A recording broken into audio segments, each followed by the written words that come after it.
اللهم صل وسلم على سيدنا محمد مفتاح باب رحمة الله عدد ما في علم الله صلاة وسلاما دائمين بدوام ملك الله وعلى آله وصحبه.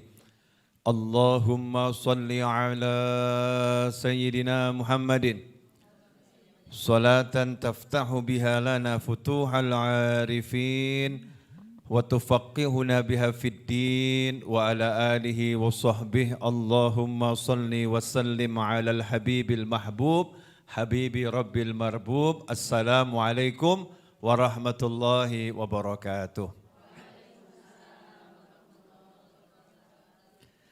Ibu-ibu serta sahabatku yang dimuliakan Allah dimanapun antum berada, alhamdulillah sore hari ini bisa kembali duduk bersama cari ilmu. Mudah-mudahan barokah.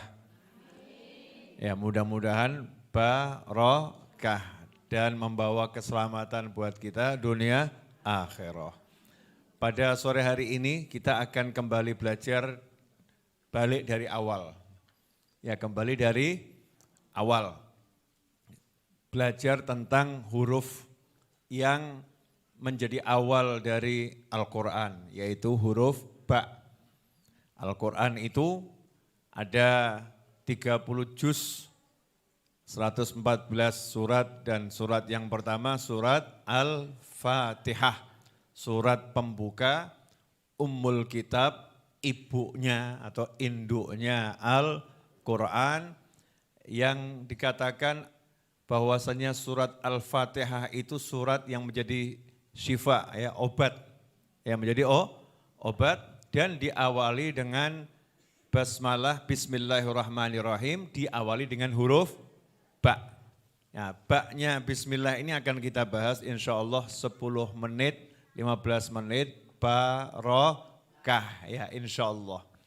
Ba, huruf ba ini ada di depan. Ya, ada di depan, paling ujung, ba. Nah, dia mensiratkan makna bidayah. Bidayah itu artinya permulaan. Makanya Al-Quran diawali dengan huruf ba. Dan kita dalam kehidupan ini kalau pengen selamat, kalau kita pengen bisa menang dalam kehidupan ini, kalau hidup kita pengen mudah, kalau hidup kita pengen enak, maka kita harus mengawali semuanya dengan huruf ba. Ba yang mana gitu ya? Ya, ba yang mana? Yang pertama, ba dalam arti meminta pertolongan. Isti'anah, ya, minta pertolongan. Hidup ini kalau enggak mau minta tolong enggak akan selamat. Ya, minta tolong sama siapa? Hanya satu saja yang dimintai tolong. Yang udah disebutkan dalam surat Al-Fatihah. Iyyaka na'budu wa iyyaka nasta'in. Dan hanya kepadamu ya Allah kami ini minta pertolongan. Makanya seseorang kalau pengen selamat jangan minta tolong sama otaknya, jangan minta tolong sama tenaganya, jangan minta tolong sama teman-temannya, jangan minta tolong sama tabungannya, jangan minta tolong sama perencanaannya, tapi minta tolong sama Allah Subhanahu wa ta'ala. Ya, minta tolong sama Allah. Minta tolong sama Allah bukan berarti kemudian enggak minta tolong sama ciptaannya, ya. Nah, Allah ngajari cara minta tolong sama Allah, diantaranya kalau ilmu ya kita belajar. Ya, kalau ilmu belajar. Kalau lapar enggak punya apa-apa ya minta makan sama yang punya makanan. Jangan mengatakan saya udah minta tolong sama Allah tapi kok enggak pinter-pinter ya. Nah, hatinya terus minta sama Allah, tetapi Allah ngajarin caranya, ya kamu kalau minta tolong sama saya untuk ilmu ya kamu belajar. Kalau kamu minta tolong sama saya biar dapat duit ya kamu bekerja. Atau ya berusaha apapun usahanya, yang penting nggak dilarang sama Allah Subhanahu wa ta'ala. Tapi hatinya nih loh, hatinya hanya kepada Allah Subhanahu wa ta'ala. Kalau udah begitu nanti enak. Contoh, boleh ngasih contoh? Ya, misal sakit, pengen sembuh, minta tolong sama siapa? Sama Allah. Terus berobat. Ya berobat. Perkara nanti yang jadi sarana pengobatannya itu dokter, bahasa modern, bahasa kuno namanya tabib alias tabib ya. Kalau dulu nggak ada dokter, tabib gitu. Kalau dulu mau melahirkan nggak ada dokter, adanya apa? Dukun, dukun beranak ya.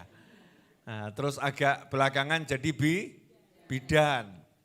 Sekarang jadi dokter, apapun namanya. Ya apapun namanya, apapun bentuk pengobatannya selama itu halal, nggak dilarang sama Allah Subhanahu wa ta'ala.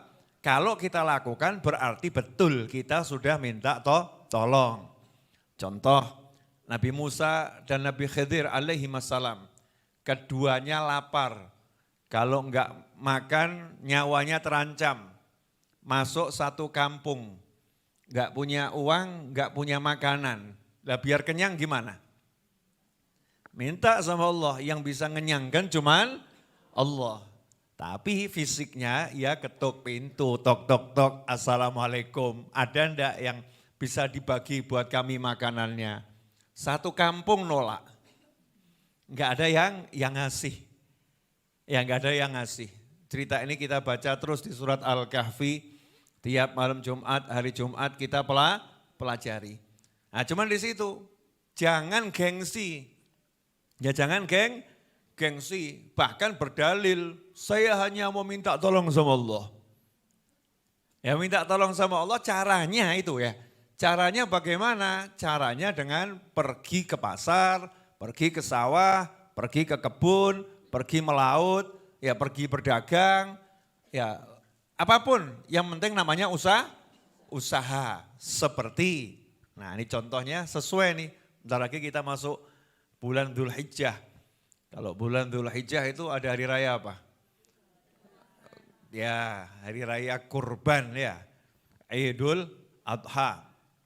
Hari raya menjelaskan tentang pengorbanan Nabi Ibrahim alaihissalam, pengorbanan ya Siti Hajar alaihissalam, pengorbanan Nabi Ismail alaihissalam.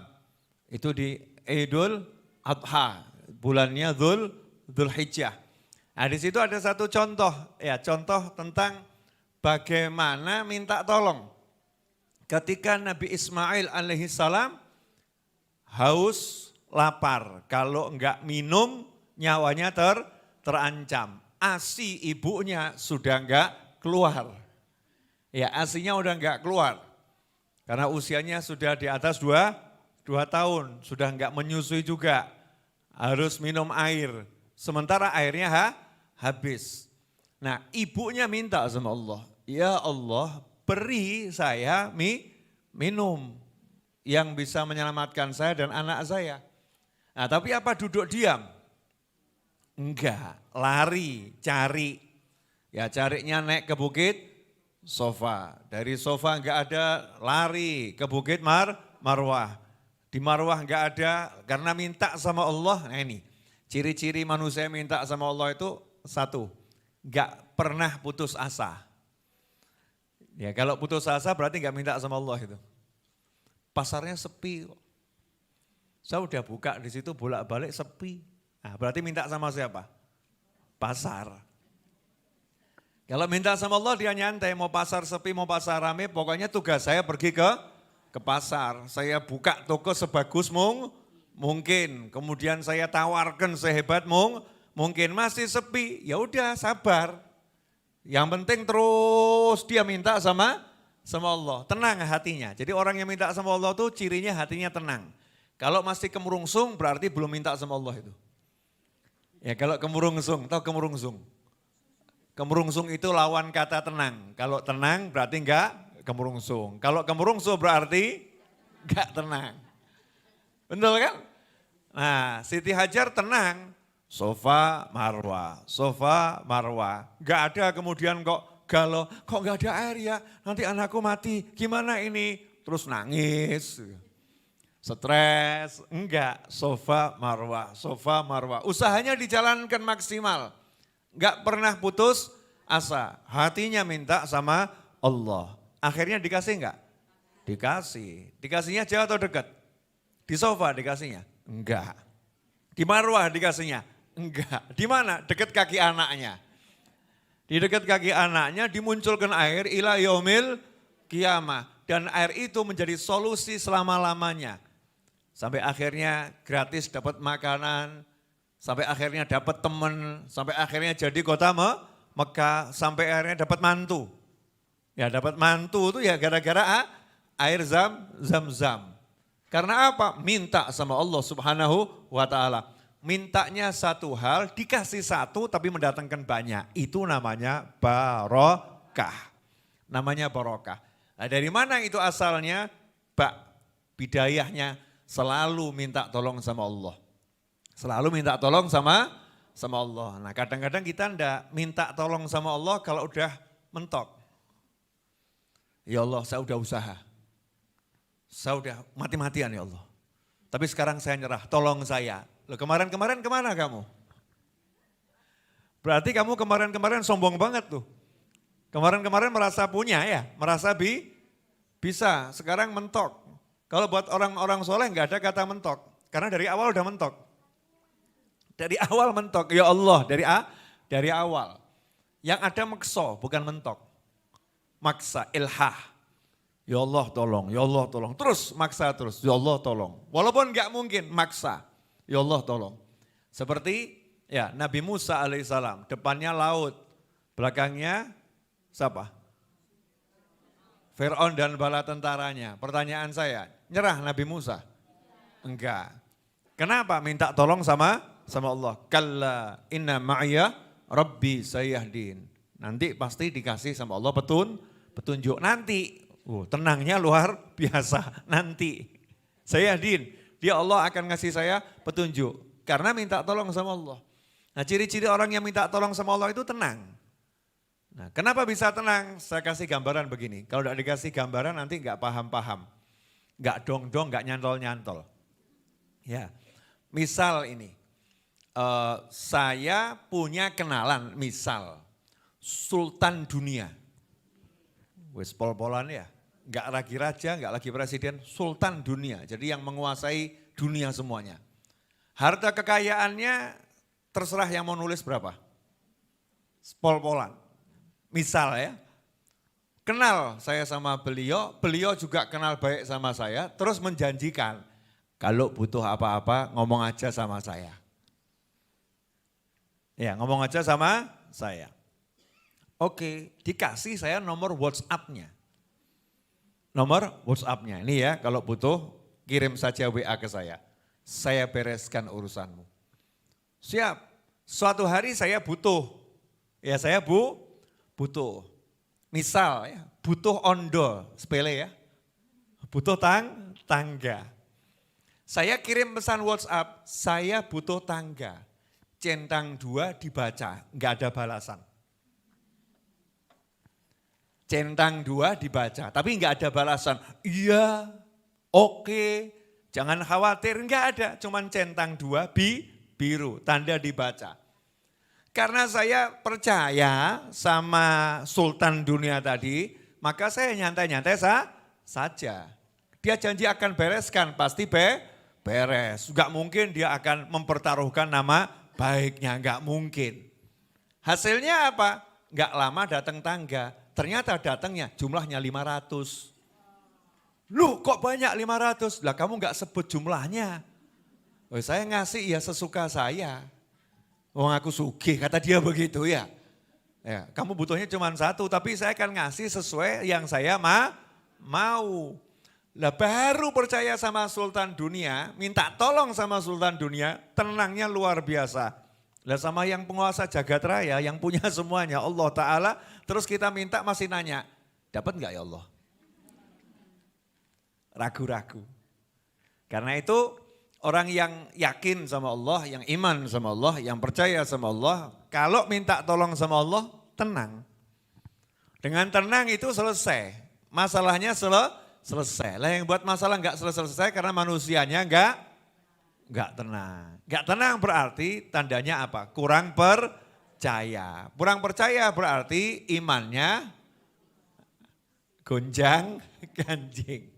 Nah, kurang percaya kok sama Allah, kan imannya mengerikan. Nah, karena itulah kita selalu ingat terus, minta tolong sama Allah. Ya, kemudian bismillah, itu di antara makna baknya minta tolong sama Allah. Gak pernah berhenti, diawali, diakhiri, ditemani dengan minta tolong sama Allah Subhanahu wa ta'ala. Ini jadikan pegangan dalam kehidupan. Kalau betul-betul kita itu minta tolong sama Allah dalam hidup ini, enggak mungkin pusing. Saya kalau enggak ingatkan diri saya yang begini ya udah mumet dari dulu. Ya, yang ngurusi bangunannya Majelis Ar-Raudhah saja mumet atau enggak mumet? Ngurusi yang bangun aja mumet. Gitu kan? Nyarikan tukang. Ya, nanti kalau harus ngelembur gimana tukangnya mau atau tidak itu. Itu kalau enggak yakin sama Allah, enggak minta tolong sama Allah, pusing mesti. Tapi alhamdulillah, karena yakin sama Allah, percaya sama Allah, minta tolong sama Allah, alhamdulillah sama Allah ya dikasih ketenangan, dikasih kenyamanan. Makanya jenengan kalau duduk di sini kan nyaman loh. Ya, sama dengan saya, nyaman di sini kan ya.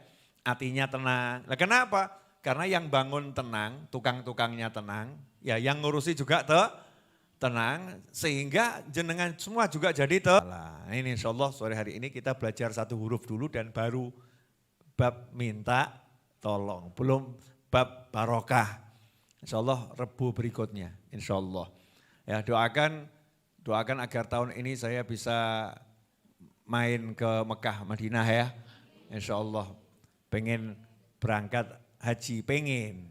Ya, minta tolong. Caranya minta tolong gimana? Didoakan. Selamat, sehat, mudah, gak pakai repot, ya gak pakai ngeluarkan duit, tapi dapat duit. Nah, kalau minta jangan nanggung-nanggung gitu ya. Kalau minta jangan nanggung. Dan semuanya yang pengen berangkat haji diberi kemudahan dan qabul. Tahun ini dan tahun-tahun yang akan datang.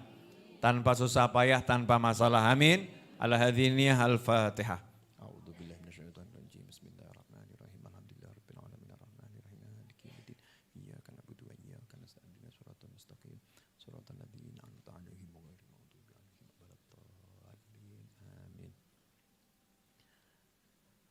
Allahumma shalli wa sallim ala sayyidina Muhammadin miftahi babi rahmatillah. عدد ما في علم الله صلاة وسلاما دائمين بدوام ملك الله وعلى آله وصحبه اللهم اجعل في طاعتك فرحي وسروري وفي مرضاتك جميع أموري اللهم يا عالم بحالاتي ومطلع على سرائري ونياتي اقضي جميع حاجاتي واغفر ذنوبي وسيئاتي وتجاوز عن خطيئاتي وزلاتي وتقبل جميع حسناتي وسامحني فيما مضى وما يأتي واكتبني في ديوان ساداتي واسلك بي سبيل نجاتي في حياتي ومماتي اللهم إني طامع في عطاك راغب في رضاك مستسلم لقضاك فاكتبني من أولياك واسلك بي سبيل هداك وألحقني